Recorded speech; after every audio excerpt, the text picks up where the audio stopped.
गुजरात के deputy CM Nitin Patel corona virus से संक्रमित हो गए हैं। कोरोना के शुरुआती लक्षण दिखने पर उन्होंने टेस्ट कराया था, जिसकी रिपोर्ट पॉजिटिव आई है। इसके तुरंत बाद उन्हें अहमदाबाद के यूएन मेहता हॉस्पिटल में भर्ती कराया गया है। जानकारी के मुताबिक पटेल पिछले 2 दिनों से केंद्रीय गृह मंत्री अमित शाह के साथ विभिन्न कार्यक्रमों में भाग ले रहे हैं। हिंदुओं के लिए पवित्र माने जाने वाले शहर वाराणसी और उसके आसपास के इलाके कोरोना महामारी की दूसरी लहर से बुरी तरह से प्रभावित हुए हैं। इस क्षेत्र के नाराज लोग अब ये सवाल पूछ रहे हैं कि उनके सांसद और भारत के प्रधानमंत्री नरेंद्र मोदी जरूरत के वक्त कहां पर है। पिछले 10 दिनों में ज्यादातर दवा दुकानों के पास विटामिन, जिंक और पैरासिटामोल जैसी बुनियादी दवाओं का स्टॉक खत्म होने लगा है। विदेश मंत्री एस जयशंकर 4 दिवसीय यात्रा पर ब्रिटेन पहुंचे हैं। G7 देशों के विदेश मंत्रियों की बैठक में हिस्सा लेने के लिए 3 मई को वो लंदन पहुंचे। इस दौरान मंगलवार को दक्षिण अफ्रीका के अपने समक्ष नालेडी पांडोर के साथ वार्ता की और भयावह कोविड-19 महामारी की चुनौतियों तथा वैश्विक स्वास्थ्य संकट से उत्पन्न आर्थिक संकट से निपटने के लिए सहयोग के उपायों पर चर्चा की। बिहार में कोरोना संक्रमण के बढ़ते मामलों के बीच पटना उच्च न्यायालय ने आज एक बार फिर राज्य सरकार को कोरोना से निपटने में असफल होने पर फटकार लगाई है। तल्ख टिप्पणी की है कि बार-बार अदालत के आदेश के बावजूद स्थिति में सुधार नहीं होना शर्म की बात है और इस स्थिति में राज्य में कोविड प्रबंधन की जिम्मेदारी सेना को सौंप देनी चाहिए। कोरोना वायरस के बढ़ते कहर के बीच बिहार में 15 मई तक लॉकडाउन लगा दिया गया है। सख्ती से लॉकडाउन का पालन हो, इसके लिए प्रशासन भी पूरी तरह से सतर्क हो गया है। बिना काम के लोगों को आवाजाही की छूट नहीं दी जा रही है, साथ ही बेवजह घूमने वालों पर लगाम कसी जा रही है। कोरोना ने हर तरफ कहर मचाया है। कोरोना ने जेल के अंदर भी दस्तक दे दी है। बिहार के पूर्व सांसद डॉन शहाबुद्दीन की कोरोना से जान चली गई। अंडरवर्ल्ड डॉन छोटा राजन कोरोना की वजह से अस्पताल में है। वहीं अंडरवर्ल्ड डॉन दाऊद का भतीजा जेल में दम तोड़ चुका है। शीना बोरा हत्याकांड की आरोपी इंद्राणी मुखर्जी भी कोरोना का शिकार हो चुकी है। कोरोना ने अंडरवर्ल्ड में दहशत फैला रखी है। अभी तक कोरोना घरों में घुस रहा था, मगर अब ऐसा लग रहा है कि कोरोना वायरस ने अंडरवर्ल्ड की सुपारी ले ली है। ये वायरस अंडरवर्ल्ड में दस्तक दे चुका है। दिल्ली हाई कोर्ट में ऑक्सीजन की आपूर्ति को लेकर आज भी सुनवाई जारी है। कोर्ट ने एक बार फिर ऑक्सीजन की किल्लत को लेकर केंद्र सरकार को फटकार लगाई है। सुनवाई के दौरान कोर्ट ने केंद्र से कहा कि आप आंखें मूंद सकते हैं, लेकिन हम नहीं। दिल्ली उच्च न्यायालय ने केंद्र से कहा कि आज पूरा देश ऑक्सीजन के लिए रो रहा है। अगर आप ऑक्सीजन टैंकरों का प्रबंध IIT या IIM को सौंपते हैं तो आपसे ज्यादा बेहतर काम करेंगे। कोरोना संक्रमण के बढ़ते प्रकोप को देखते हुए दिल्ली डिजास्टर मैनेजमेंट अथॉरिटी ने दिल्ली हाई कोर्ट से सभी निर्माण कार्यों पर रोक लगाने की मांग की है। अथॉरिटी ने central Vista Avenue development project द्वारा किए जा रहे सभी निर्माण गतिविधि रोकने के लिए दिल्ली हाई कोर्ट में याचिका दायर की है। दायर याचिका में बताया गया है कि कोरोना महामारी तेजी से फैल रही है, इसके बावजूद सेंट्रल विस्टा परियोजना का काम चल रहा है। ऐसे में मजदूरों और अन्य लोगों की जान खतरे में पड़ सकती है। जितनी जल्दी हो सके इस निर्माण कार्य को रोक दिया जाए। चंडीगढ़ में अब 18 वर्ष से ऊपर के लोगों को मुफ्त में वैक्सीन लगाई जाएगी। पिछले कई दिनों से चल रही अटकलों पर विराम लगाते हुए प्रशासन ने इस संबंध में मंगलवार को फैसला ले लिया है।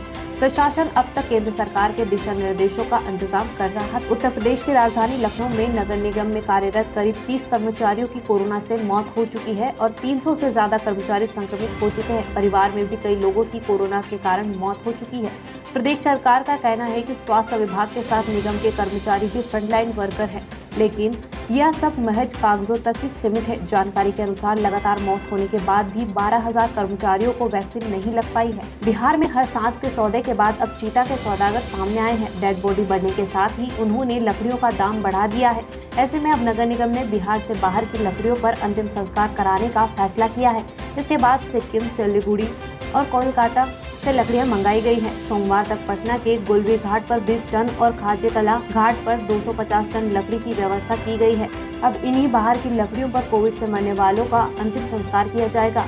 नगर आयुक्त का कहना है कि लकड़ियों का दाम बढ़ा दिया गया है, जिससे बाहर से लकड़ियां मंगाई जा रही है। तेजस विमान की यांत्रिकी प्रणाली को डिजाइन करने वाली टीम के एक सदस्य भारतीय वैमानिकी वैज्ञानिक पद्मश्री मानस बिहार वर्मा का निधन सोमवार रात 11:30 बजे हो गया।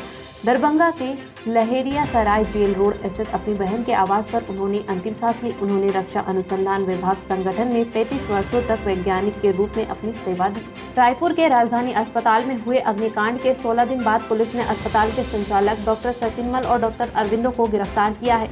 टिकारापारा थाने में इसके खिलाफ गैर इरादतन हत्या का केस दर्ज है। 16 दिनों तक पुलिस से छिपने और बचने में कामयाब रहे इन डॉक्टर्स को अब जाकर पुलिस ने हिरासत में लिया। महाराष्ट्र के पुलिस महानिदेशक संजय पांडे ने मुंबई के पूर्व पुलिस आयुक्त परमवीर सिंह के खिलाफ जांच करने से इनकार कर दिया है। सिंह के खिलाफ लगे 2 आरोपों की जांच गृह विभाग की ओर से संजय पांडे को सौंपी गई थी, लेकिन पांडे के खिलाफ परमवीर ने हाईकोर्ट में कुछ सबूत पेश किए, जिसमें दावा किया गया कि पांडे ने उन पर राज्य सरकार से समझौता कर देशमुख के खिलाफ लगाए गए भ्रष्टाचार के आरोपों को वापस लेने का दबाव बनाया था। बीते कई दिनों से देश कोरोना वायरस की दूसरी लहर से जूझ रहा है। हालांकि अभी तक यह वायरस सिर्फ इंसानों में ही पाया जा रहा था, लेकिन हैदराबाद में एशियाई शेरों में संक्रमण मिला है। हैदराबाद के नेहरू जूलॉजिकल पार्क में 8 एशियाई शेर कोरोना वायरस से संक्रमित पाए गए हैं। इन सभी शेरों की तबीयत अभी ठीक है, धीरे धीरे रिकवर हो रहे हैं। इन सभी शेरों का पिछले महीने RT-PCR टेस्ट करवाया गया था, जिसकी रिपोर्ट में ये संक्रमित मिले हैं।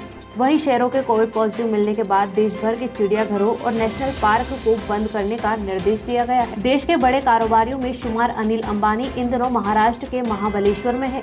वे कई दिनों से यहां के एक गोल्फ कोर्स में पत्नी टीना और 2 बेटों के साथ टहलने आ रहे थे। मामले की जानकारी मिलने के बाद जिला प्रशासन ने गोल्फ ग्राउंड को सील कर दिया है। बिग बॉस 14 से लाइमलाइट में आई निक्की तंबोली के भाई जतिन का मंगलवार सुबह निधन हो गया। जतिन 29 साल के थे। इस बात की खबर निक्की ने अपने सोशल मीडिया अकाउंट पर शेयर की है।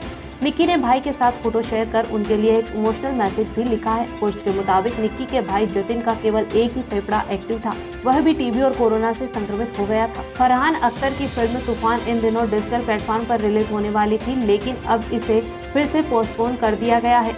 मेकर्स ने कोरोना के कारण हुए देश के मौजूदा हालात देखकर स्टेटमेंट जारी किया है, जिसमें लिखा है कि वे अपने एम्प्लॉयज और उनके परिवार के साथ खड़े हैं, इसलिए तूफान को पोस्टपोन किया जा रहा है जब तक हालात ठीक नहीं हो जाते। टीवी के popular dancing reality show dance दीवाने 3 में सोनू सूद बतौर जज हिस्सा लेने वाले हैं। वह शो की जज माधुरी दीक्षित को रिप्लेस कर रहे हैं। माधुरी दीक्षित कुछ दिनों के लिए रियलिटी शो से ब्रेक ले रही है। हाल ही में उन्होंने कोरोना वैक्सीन का दूसरा टीका लगवाया है। टीका लगवाने के बाद वह घर में ही रहेंगी। कोरोना के बढ़ते केस के बीच IPL 2021 को सस्पेंड कर दिया गया है। अब BCCI इस साल अक्टूबर-नवंबर में देश में होने वाले T20 वर्ल्ड कप को UAE शिफ्ट कर सकता है। सितंबर में कोरोना की तीसरी लहर की आशंका व्यक्त की जा रही है। ऐसे में 16 टीमों के खिलाड़ियों को देखना काफी मुश्किल नजर आ रहा है। हालांकि टूर्नामेंट का आयोजन BCCI ही करेगा। BCCI के अधिकारियों की हाल ही में केंद्र सरकार के कुछ शीर्ष अधिकारियों से चर्चा हुई थी तथा टूर्नामेंट को UAE में आयोजन करने पर काफी हद तक सहमति बन गई है।